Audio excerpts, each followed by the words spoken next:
Hello, fam. Sunshine? No sunshine. Let's do sunshine. Today's project is not very exciting. Welcome aboard. I'm Captain Joe, and this old girl, she's my home, Toko. She's a 1982 Ed Monk trawler with a monster in her belly. I've spent the last few years aboard making upgrades, and now she's ready to set off over the horizon. So join me as I say goodbye to life on land in pursuit of my dreams at sea. Hop on board to see how much freedom I can live for.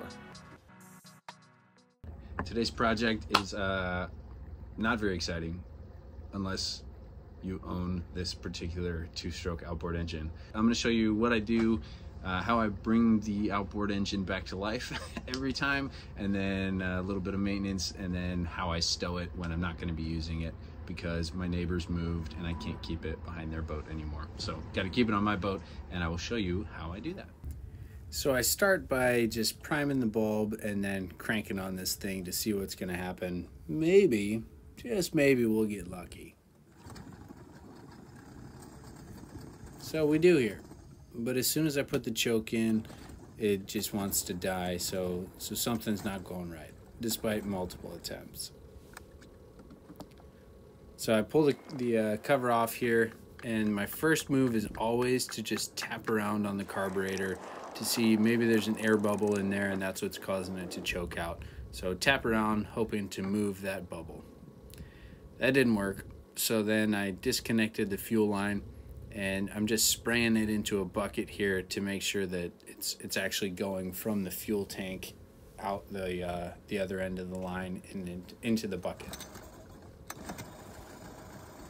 So that didn't really work. So my next move is, because it already started, I start repriming, and then as I start it, I'm with my left hand there, I'm going to the throttle to try and open it up a little bit to give it more fuel, in hopes that that'll kind of help blow more fuel through and blow out any gunk that might have grown inside in the last couple months without getting used. So the obvious next move is to just keep pulling on it, because maybe something will change without doing anything differently. And here I listened a little bit because I thought I heard a strange hiss, but then I just go right back to pulling on it, thinking something might change. And guess what? Nothing changes.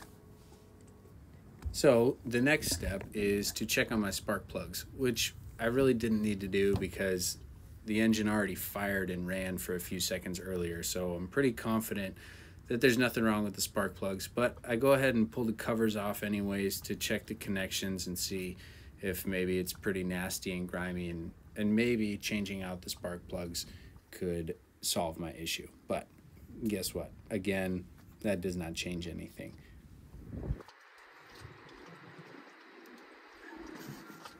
Now things start to get interesting. It's only 3 minutes into the video, but at this point I've been working on this thing for at least 30 minutes, and I've finally decided, or at least come to terms with the fact that I probably have bad fuel. So whatever was allowing the engine to start initially was probably what was just left in the fuel lines after the last time I used the engine, which is why it'll run for a short minute and then it'll stop. So here we go, fresh fuel, connecting up, squeezing in, get that fresh fuel going, and it's time to just keep ripping away at it.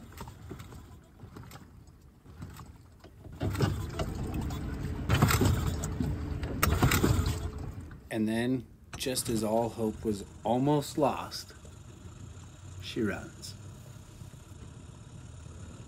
Now that she's running, I go over there again to the throttle and manually with my fingers just kind of open it up, give it a couple revs to try and start blowing through any gunk that still might be left over in the carburetor or the fuel bowl.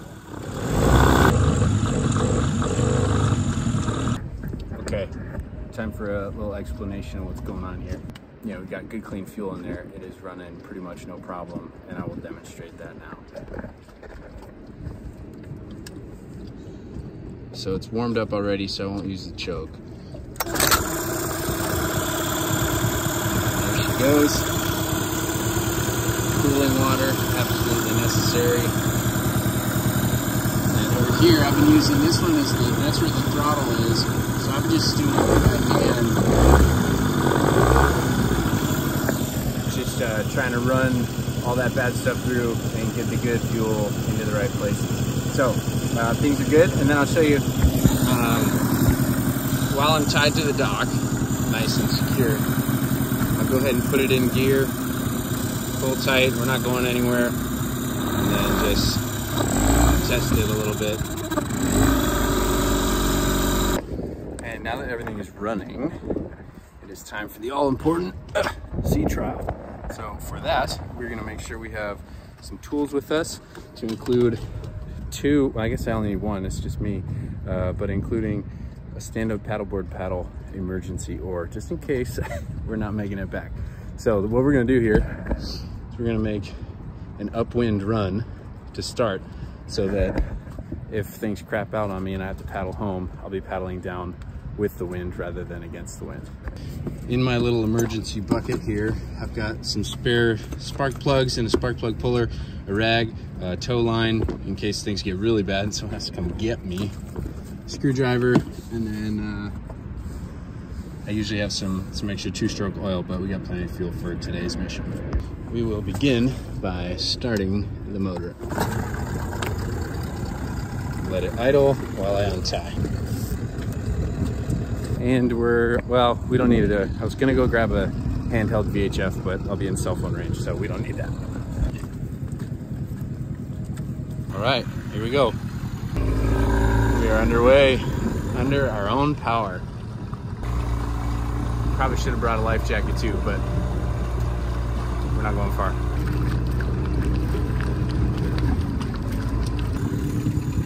Fuel.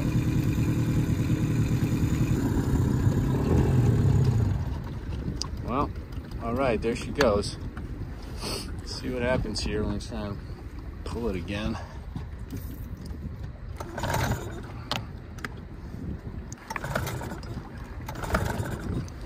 This is precisely why I went upwind to begin with. So we're gonna let her rest for a second and give it another pull.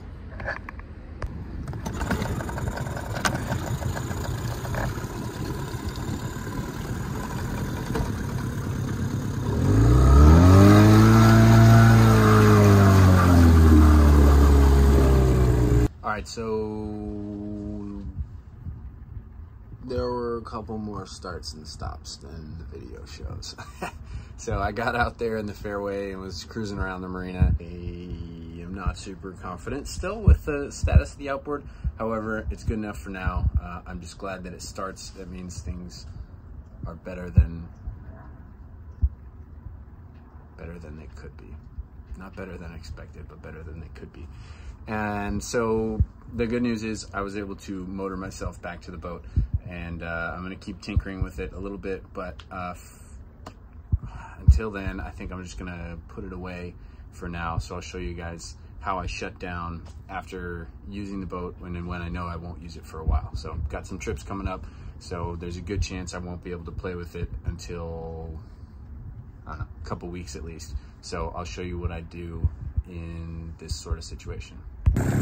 So this is what I mean when I say run all the fuel out line. So I took the fuel line off. When you run the fuel out like this, it basically just dries out the carburetor, so there's no fuel left inside to get all gummed up and block flow. All right, so now that I have the motor up, I go to this wonderful keychain with all kinds of flotation devices on it. These keys live in such a special place on the boat. It took me a long time to find them today.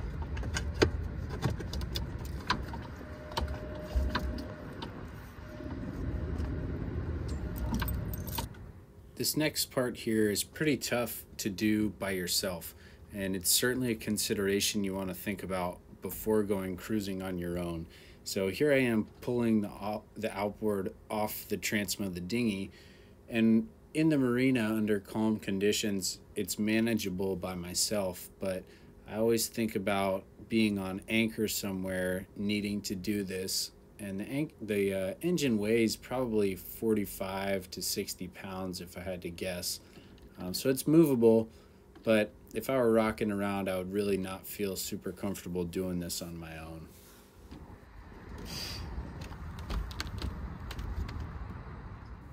And the last step here is simply raising the dinghy up onto the swim step with the weaver davits. And this is great because it keeps the boat out of the water and keeps any sort of algae and crazy things from growing on the bottom of the boat. All right, now I will divulge you guys on my dirtiest little boating secret, of which I'm not proud.